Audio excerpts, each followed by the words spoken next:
Danielle, what are we cooking today? So today we're going to be cooking some pork tenderloin from Linley Valley. So I love cooking pork tenderloin because it's so quick, it's really nutritious, delicious, and it's lean, and you can get it on the dinner table very quickly. So the first step we need to do, and this is usually my first step cooking any meat, is seasoning it. So we're going to be adding some salt and a little bit of brown sugar, which is going to help us get some nice brown color on the outside. And really, you want to let that sit on for like 10 to 15 minutes.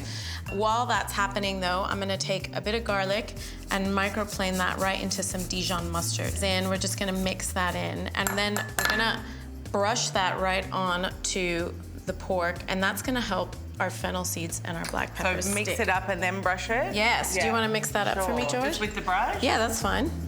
Here we go. Okay, so then just a little light brushing.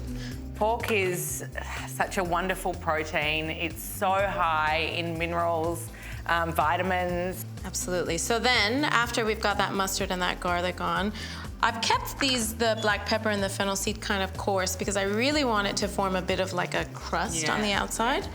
Our pan is hot, our olive oil is in, and I'm just gonna take the tenderloin and pop that right in. Yeah. It's probably about 3 to 4 minutes on one side and flip it over.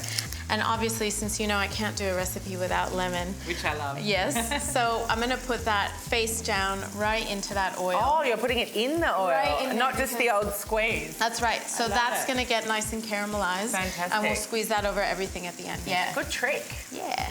I'm gonna get the potatoes going at the same time. The pork will cook for a few minutes and then it has to rest for a little bit, like most meats, because you really want to keep those juices in. And what are you using there? So I'm using ghee, which is clarified butter. I've got potatoes that have just been boiled till they're totally tender, and they're gonna go into the pan. And I love that you've chosen radicchio today because the bitterness in that is really going to cut through Totally, the pork flavours. Oh, so look at our pork. It's looking really good. Oh, wow. The lemons have been in there a couple minutes, and look how beautifully nice and caramelized those are. So I think our pork is looking really perfect. It's really nicely caramelized on all sides, so that's a good indication of knowing that it's good to be taken out. It's cooked through, but we're just gonna let it rest here for a little bit. Meanwhile, I'm gonna come back to my potatoes and just keep stirring them because they're looking really good. I'm just gonna spoon them out and place them onto a little plate that has some paper towel to absorb a bit of that delicious clarified butter. A bit of salt.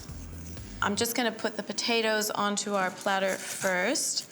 It's kind of nice to put it, I think, in the middle of the table and just to share. Yeah.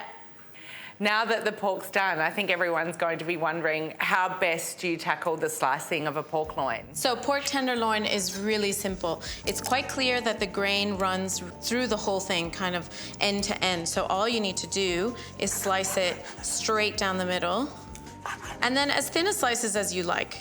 I'm just gonna get that onto our platter.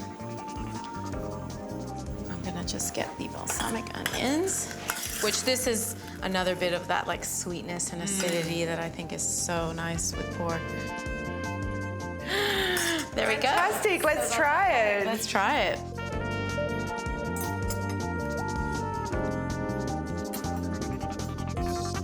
I love the fennel. I can really taste that come through. The lemon absolutely nails it. This Linley Valley pork loin is phenomenal. Thank you so much. Oh, I'm so glad you like it. Thank you. Wonderful, thanks.